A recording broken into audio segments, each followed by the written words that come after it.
Price Lord பிரியமானவர்களே, இன்னைக்கு ஆண்டவர் நம்ம கிட்ட பேசுற வார்த்தை என்னன்னு பார்க்கலாமா? சங்கீதம் 86வது அதிகாரம் 7வது வசனம். நான் துயரப்படுகிற நாளில் உம்மை நோக்கி கூப்பிடுவேன், நீர் என்னை கேட்டருளுவீர். இத யாரு சொல்றான்னு பாத்தீங்கன்னா தாவீது சொல்றாருங்க. ஆமாங்க, தாவீது எல்லா சூழ்நிலைகளையும் பாத்தீங்கன்னா அவர் எப்பெல்லாம் துயரப்படுகிறாரோ, எப்பெல்லாம் நெருக்கப்படுகிறாரோ, அப்பெல்லாம் அவரு எந்த மனுஷங்க கிட்டையும் போய் தன்னுடைய துயரத்தையும் தன்னுடைய நெருக்கத்தையும் அவர் சொல்லுகிறதே இல்லைங்க. எப்பொழுதும் ஆண்டவரை நோக்கி கூப்பிடுவாரு.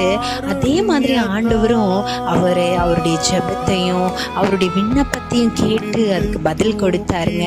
அதே போல இன்னைக்கு நீங்களும் அநேக நெருக்கமான சூழ்நிலைகள்ல, அநேக துயரமான சூழ்நிலைகள்ல இருக்கும்போது இது தாவீதை போல கர்த்தரை நோக்கி கூப்பிடுங்க. உங்க விண்ணப்பத்தை எல்லாம் கேட்டு உங்களை விடுவிக்க போதுமானவரா இருக்கிறாரு. Friends, have a good day. Amen.